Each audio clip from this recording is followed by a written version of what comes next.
네, 정치여담야담 오늘은 한민수 더불어민주당 국회의원, 김소희 국민의힘 국회의원과 함께하겠습니다. 두 분 어서 오세요. 네, 안녕하세요.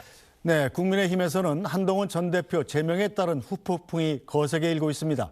오늘도 한 전 대표 제명을 결정한 장동혁 대표를 비판하는 당내 목소리들이 계속 나오고 있는데요. 사퇴에 재신임 요구까지 제기되고 있습니다. 들어보시죠. 장 대표가 개인적인 이익을 위해서, 사익을 위해서 당의 미래를 희생시켰다. 저는 그렇게 봅니다. 당장 당권을 유지하는 것도 본인 입장에서는 윤호개인 세력을 등지고는 어렵다. 이렇게 보는 것 같아요. 지금 국민들 다수가 탄핵에 대해서 그리고 윤석열 정부의 어떤 여러 가지 문제에 대해서 다 공감하는 거잖아요, 국민들이. 근데 그것과 다르게 가서 우리가 집권할 수 있고 선거에 이길 수 있습니까? 제일 중요한 건 장동혁 지도부의 사퇴입니다. 왜냐하면 이 체제로는 선거를 치를 수가 없어요. 저는 이 사건에 대해서 전반적으로 지방선거를 지금 이 체제로 치를 수 있냐 없냐를 당원들한테 한번 여쭤보는 게 순리인 것 같아요. 장동훈 대표 당대표 재신임 투표라든지. 재신임 투표. 네, 자 김소희 의원, 이 당내에서 지금 분위기가 어때요? 어제 한동훈 전 대표의 제명 사실상 예정된 수순이었는데 실제로 결행이 되고 나니까 상당히 파장이 크군요. 뭐 이게 어느 정도 좀 가야지 될 거라고 생각은 했는데 실제로 이제 제명 얘기가 오랫동안 나왔었고 어제 제명될 거라는 걸 다들 예측한 상황이었기 때문에 거기에 맞게 좀 친한계는 거기에 맞게 대응을 했고 저희 대안과 미래도 거기에 맞춰가지고 이제 입장문을 냈고요. 근데 생각보다 어제 의총장의 의원님들의 분위기는 차분했습니다. 그래요? 네, 차분했고요. 이게 아마도 이제 제명이라는 그 예상된 수순을 생각을 했었기 때문에 그 다음 스텝을 우리 이제 고민해야 된다. 지방선거가 4개월도 안 남았는데 뭐 이런 부분에 대해서 우리가 그 다음 단계를 좀 논의하는 게 지금 원내 의원님들이 해야 되는 역할이 아닌가 뭐 그런 생각들이 좀 있으셨던 것 같고. 네. 뭐 오늘 이제 김용태 의원께서 이제 저런 재신임에 대해서 물어봐야 된다라고 얘기를 하는 부분이나 이제 한 전 대표 즉 이제 친한계 입장에서는 이제 장동혁 사퇴 이후에 송원석 원내대표도 사퇴를 해야 된다 이런 메시지를 내고 있긴 한데 그럼에도 불구하고 이제 당내 주류 쪽이라고 하긴 좀 그렇지만 어쨌든 뭐 장 대표가 이런 선택을 한 거는 불가피했다라는 그런 옹호론에 대한 목소리도 좀 있습니다. 그런 상황에서 장 대표가 뭐 아예 그냥 만약에 이제 다음 주에 의총을 열어달라는 목소리가 생긴다면 본인에 대한 재신임 여부를 직접 또 의원들한테 물어보는 약간 이제 전공법을 쓰는 것도 저는 또 괜찮다고 봅니다. 네, 자 어쨌든 한민수 의원 일단 국민의힘 내부에서는 지방선거 앞두고 이렇게 사실상 당이 두 쪽 난 모양이 됐잖아요. 결국은 민주당만 웃을 것이다. 이런 자주 섞인 목소리가 국민의힘에서 나오고 있다고 합니다. 민주당 웃고 있습니까? 웃는 건 아니고요. 좀 짜증이 납니다. 왜 그렇습니까? 짜증이 나고 좀 화가 나려고 하는데 제가 제명 직후에 SNS에 제 메시지도 냈습니다만 제1야당이라는 곳에서 지금 제명 전쟁을 벌이고 있는 거 아닙니까? 네. 그리고 기득권 저는 지키기 위해서 당권 싸움을 하고 있다고 봅니다. 근데 문제는 국민의힘의 DNA가 저런 것 같아요. 조금만 돌이켜 보시죠. 윤석열 정권 3년 동안 그때는 더군다나 집권당이었습니다. 집권당인데 3년간 단 하루라도 국민의힘 내부에서 화합해서 정치한 거 보신 분 있습니까? 전 못 봤어요. 이준석 대표 쫓겨난다, 김기현 뭐 한다, 비대위가 아마 열 몇 번 열렸을 겁니다. 비대위 체제가. 그런 집권당이 결국은 뭘로 망했느냐? 본인들이 배출한 전직 대통령 윤석열 씨가 위헌적 불법 계엄, 내란하고 망했습니다. 그러면 지금 저렇게 누구를 자르네 마네 할 게 아니고 국민들께 사죄하고 쇄신해야 될 때 아닙니까? 민주당이 웃는 게 아니고 정말 저는 짜증나고 슬픕니다.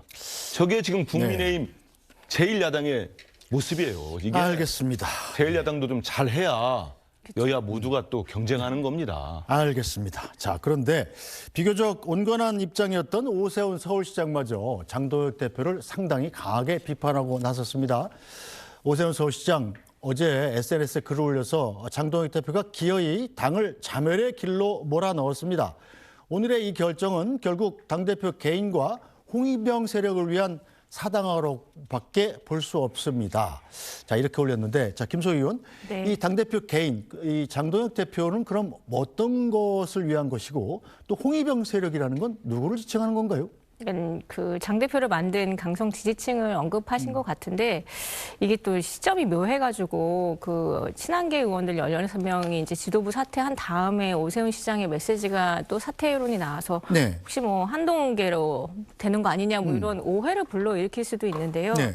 지금 오세훈 시장의 지지율이 지금 약간 왔다 갔다 하시잖아요. 네. 오세훈 시장 입장에서는 충분히 이런 메시지를 낼 수 있다라고 생각합니다. 어쨌든 수도권에 있는 유권자들을 생각하면서 내신 메시지라 생각하고 네. 이렇게 강력한 메시지를 통해야지만 유권자들의 마음을 어쨌든 계속 유지할 수 있으면서 장 대표로 하여금 그 다음 단계의 스텝을 좀 밟아달라. 지방선거를 위해서 뭐를 할지에 대해서 약간 세게 메시지를 내면서 그 다음 대책을 요구하신 거 아닌가 저는 그렇게 해석합니다. 네, 저 오세훈 서울시장은 뭐 누가 뭐래도 현재까지 야권의 가장 강력한 차기 서울시장 후보이기도 한데 차기 공천권을 장동혁 대표가 갖고 있단 말입니다. 장동혁 대표가 공천권을 갖고 있는데 사퇴하라 이렇게 지방선거 앞두고 이렇게 주장한 이유 뭘까요? 일전에 그 한동훈 전 대표 제명하면 안 된다 입장 냈잖아요. 네. 근데 바로 이어가지고 장동혁 대표 하루도 안 지났을 거예요. 제 기억에 그냥 면박당하듯이 거부를 해버렸습니다. 그런 상황에서 결국은 오세훈 시장이 요구한 것들이 철저히 무시되고 결국은 한동훈 제명된 거 아닙니까? 오세훈 시장 입장에서는 이 상태로는 서울시장 선거에서 승산이 없다고 본 것 같습니다. 그러니까 장동혁 대표가 물러나지도 않겠지만 그래도 물러나라 이런 요구를 한 거라고 보고요. 결국은 이분들 모두가 저는 6.3 지방선거 이후를 생각하고 정치 행보에 들어간 거 아닌가 이런 생각이 듭니다. 결국 저는 오세훈 시장도 지금 다음 공천에 공천권을 받아서 네. 출마할 수 있을까 좀 의문점이 커지고 있는 것 같아요. 뭐 왜요? 이미 지난번에 오세훈 시장이 요구했을 때, 그 한동훈 제명하지 말라고 했을 때 바로 뭐 국민의힘 내부에서 당권파를 중심으로 친윤을 중심으로 나온 게 오세훈이 공천 못 받고 새로운 인물을 찾는 거 아니냐 이런 얘기가 나왔거든요. 네. 근데 결국은 한동훈 이렇게 했고 또 유명한 좀 약간 강경 보수 일부에서는 극우라고 지칭하고 있는 네. 유명 유튜버가 얘기했어요. 아마 기억하실 겁니다. 한동훈 다음은 오세훈. 그렇잖아요. 네. 그러면 이 입장 낼 수밖에 없지요. 그 사람이 지금 뭐 국민의힘 내부에 얼마 전에 입당해가지고 전환길에 이어서 이름 얘기할까요? 네, 말씀하세요. 됩니다. 뭐 고성국 다, 유튜버 예. 다 아니까 우리 셋 다. 네. 고성국 유튜버 그렇게 얘기를 했습니다. 그러면은 오세훈 시장 입장에서는 다음이 난가? 근데 이 상태에서 장동혁 잘해보자 이런 얘기는 할 수 없는 거죠. 결국은 이분들이 제가 앞서 첫 질문 때 얘기했듯이 네. 대한민국 국민들, 서울 시민들 삶이나 민생에는 1도 관심이 없는 사람들이다. 우리 국민들이 아셔야 돼요. 국민의힘 출신들 정치인들의 실체에 대해서. 네, 오세훈 서울시장 입장에서는 지금 장동혁 대표 체제에서 선거를 치러봐야 별 승산이 없다 이렇게 판단한 거라고 보시나요? 지금 말씀 주신 저런 오해를 불식시키기 위해서 제가 그런 네. 말씀을 드렸던 거고요. 실제로 이제 김어준 씨를 따라하는 고성국 씨가 그런 멘트를 많이 하시긴 합니다. 근데 그런 오해를 있을까 봐 저희가 뭐 다른 사람을 장동혁 대표가 다른 사람을 공천할 것이라는 그런 오해는 아예 불식시키려고 이런 말씀을 드리는 거고 어불성설이고요. 네. 저희 보수 당원들을 대상으로 지금 가장 서울시장 후보로 누가 좋겠냐라고 물으면 그냥 압도적으로 여전히 보수 쪽에서는 오세훈 시장입니다. 현역 시장인 오세훈 시장인데 다만 이거는 선거는 이제 민주당과의 선거이기 때문에 민주당 후보와의 선거에 대한 그 여론조사 지지율이 지금 그 우리 당내 상황으로 인해서 왔다 갔다 하다 보니까 네. 그런 차원에서 저희가 이런 부분들은 빨리 싹을 끊어내야 되기 때문에 이제 그 오세훈 시장 입장에서는 저런 메시지를 낼 수밖에 없지 않았을까 그렇게 생각을 합니다. 알겠습니다. 자, 반면 한 전 대표의 제명에 찬성한 김민수 최고위원은 한 전 대표의 제명은 분열이 아닌 더 단단해지는 과정이라는 입장을 냈습니다. 들어보시죠. 이 정도는 저는 각오했어야 된다라고 봅니다. 우리들은 당원들과 약속을 했어요. 우리 당의 가치를 무겁게 하고 우리 당을 약화시키는 사람들을 솎아내겠다라고까지 표현했어요. 저 같은 경우. 네. 전 단단해지는 과정이라고 봅니다. 단단해지는 네, 과정. 그러니까 이거는 지금 분열의 과정이 아니라 단단해지고 있는 과정이다라고 판단합니다. 자, 장동혁 대표 측 인사도 친한계 의원들이 동반 탈당은 막상 안 하지 않느냐 임팩트가 없다. 뭐 이런 반응을 보이고 있습니다. 자, 김소 의원께서는 어떻게 보세요? 자멸이나 국민이 아니라 오히려 더 단단해지는 과정이다. 김민수 최고위원 말을 어떻게 받아들이십니까? 네, 이거는 이제 뭐 강성 지지층의 말이라고 생각을 하고요. 실제로 이제 지도부 사퇴를 요구할 때는 그 탈당을 하는 그 정도의 결기는 좀 보여주는 게 맞지 않느냐라는 의견이 있었던 건 사실입니다.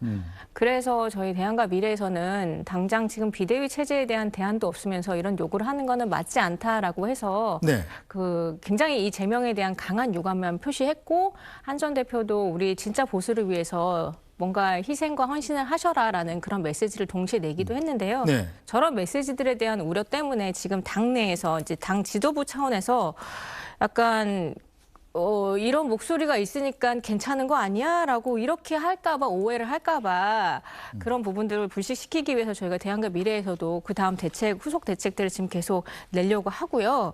그 이미 엎질러진 물이니까 지도부는 빨리 너무 안이하게 대처하지 말고 네. 그 다음 단계에 대한 새로운 대책을 내놓지 않으면 이제 계속적으로 이제 의원들이 이제 나서서 그 부분에 대해서 이제 뭔가를 요구하시겠죠. 네, 이 장동혁 대표는 당내의 반발에도 불구하고 일정을 계속 이어가고 있습니다. 오늘은 당 지도부와 함께 이해찬 전 총리의 빈소를 찾았는데요. 같이 보시죠.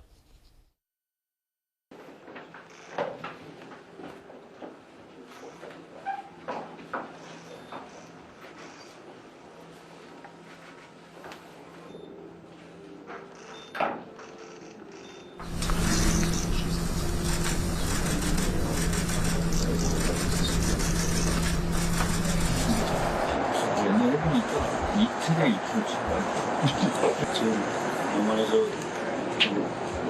나이가 하는 거로 이제 잠시 기간만큼 밥을 먹으면 안 돼.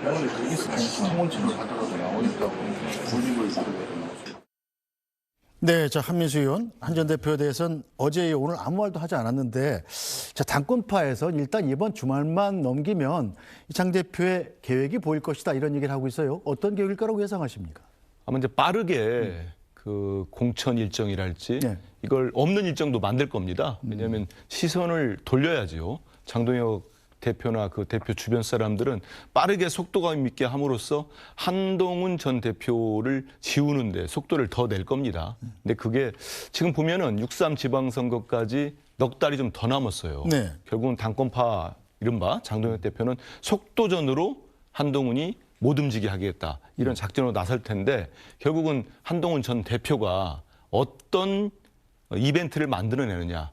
한동훈 전 대표가 어떤 정치적으로 임팩트 있는 메시지를 내거나 아니면 행보를 할 수 있는 겁니다. 네. 뭐 계속적으로 본인이 뭐 출마할 것처럼 한다든지 아니면 다른 어떠한 뭐 누구와 손을 잡는 모습을 보인다든지 그런 걸 만들어내야 되는데 그건 이제 말 그대로 한동훈 전 대표가 지금까지는 윤석열 전 대통령이나 이렇게 엎혀가지고 정치를 시작했는데 본인이 노력해야 된 건 하나도 없잖아요. 근데 네. 지금부터는 스스로 어차피 이제 제명됐어요. 잘렸기 때문에 국민의힘 소속도 아니고 이제 광야로 나왔는데 지금부터는 본인이 어떤 역량을 보이느냐 네. 이게 중요해요.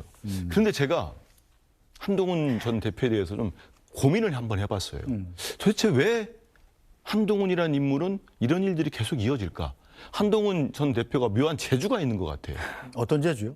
그게 본인하고 가까웠던 사람한테 철천지 왼수가 되는 재주가 있어요. 아, 또 한번 그런- 보십시오. 왜냐하면 윤석열 전 대통령과 아주 가까웠어요. 수십 년 동안 뭐 형 동생 했는데 윤석열 씨가 뭐라고 했습니까? 이재명 당시 야당 대표보다 더 싫다. 총으로 쏴서라도 죽이고 싶은 사람. 장동혁은 누굽니까? 본인이 키웠잖아요.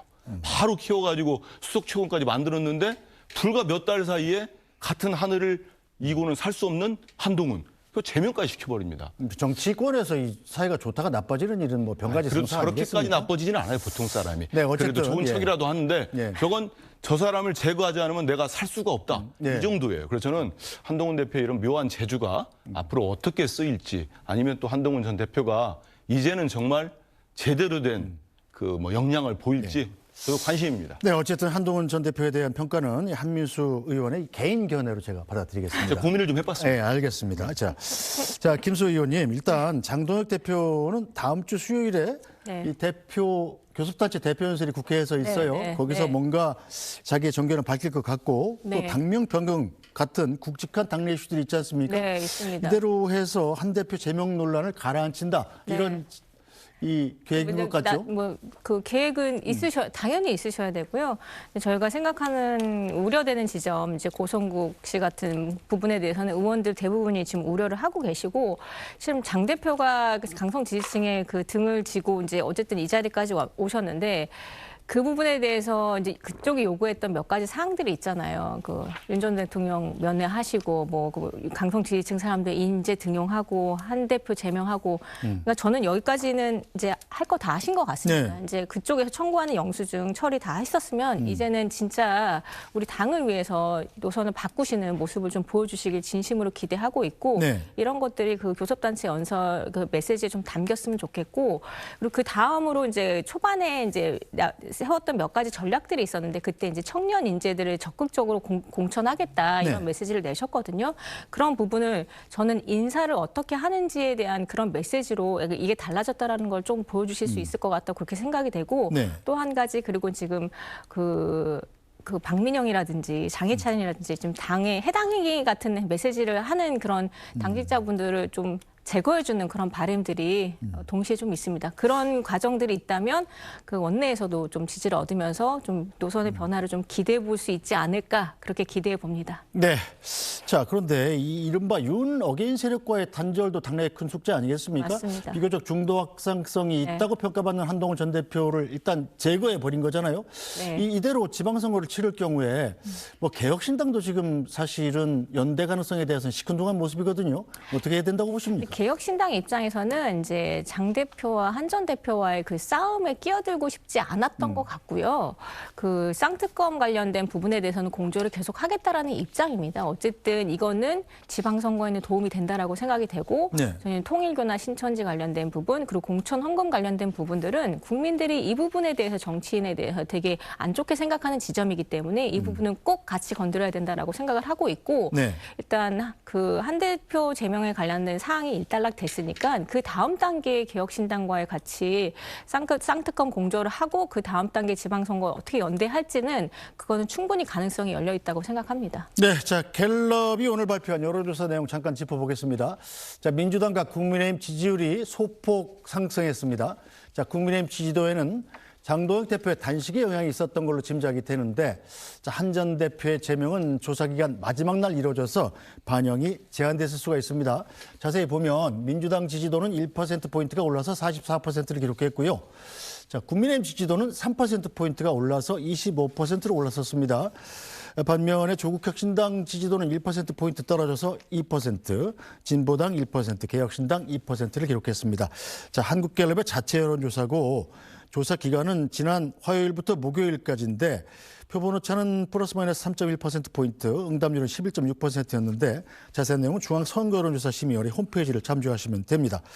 자, 한민수 의원 보시기는 어때요? 이 여론조사가 지난 목요일까지 어제까지 이루어진 거기 때문에 이 한동훈 전 대표의 제명 소식은 지금 거의 반영이 안 됐을 거예요. 자, 다음 주에 여론조사가 또 기대되는 대목 아니겠습니까? 이른바 민주당이나 국민의힘 지지층이 아닌 무당층이랄지 중도층에서는 국민의힘 지지율이 더 빠질 겁니다. 뭐 그게 상식적인 예측 아니겠습니까? 네. 그리고 그거를 뭐 아주 강성 지지층이랄지 이런 분들이 더 결집을 하더라도 저는 전화 면접조사 이런 데에서는 국민의힘 지지층 지지율이 더 빠지지 않을까 이런 네. 예상을 해보는데 저는 왜 그렇게 보냐면은 그나마 그 12.3 내란에 반대하면서 그래도 국회에서 뭐 본인의 생명에 위협이 됐던 뭘 다 떠나가지고 저는 한동훈 대표가 지금까지 제가 그 언론지상이든지 정치권에서 겪어본 것 중에 딱 하나 잘한 게 있어요. 그거는 2024년 12월 3일 날 밤에 계엄을 해제하기 위해서 가까운 의원들과 함께 네. 국회 본회의장에 들어온 겁니다. 그럼으로써 지금까지 국민의힘이 위헌정당 소지가 많다. 내란 정당이다. 비판을 받을 때도 친한파 의원들이 반박하는 논리 중에 하나가 한동훈 당시 대표와 함께 우리가 계엄을 해제하기 위해서 온 거 아니냐 이런 얘기를 한 거거든요. 네. 근데 그나마 있던 그 세력을 이번에 장동혁 대표가 제거를 했습니다. 그런데 우리 김소 의원님 뭐 많은 기대를 하면서 무슨 박민영, 장혜찬도 이렇게 좀 뭐 제거해주고 했으면 좋겠다 하는데 그거 안 되는 거예요. 왜냐하면 그나마 조금 정신 박힌 사람을 제거했는데 이제 누가 남았습니까? 미안한 얘기지만 윤 어게인 세력 말고는 없는 겁니다. 그래서 청년 정책 저는 장동혁 대표가 들으면 미안합니다만은 볼 것도 없어요. 그냥 극우 청년 이런 청년들을 발탁하는 수밖에 없어질 겁니다. 지지층도 그렇게 남아 있고 뭐 극우 유튜버들 계속 입당하고 그러기 때문에 저도 좀 바뀌었으면 좋겠는데 과연 장동혁 대표가 바뀔 수 있을까? 교섭단체 연설에서는 제가 안 봐도 뻔합니다. 시중일관 주구장창 이재명 대통령 공격하고 민주당 공격하고 이재명 정부 발목 잡는데 할애할 겁니다. 알겠습니다. 그러면 우리 국민들은 국민의힘을 완전히 버려볼 것이다. 이런 말씀드립니다. 알겠습니다.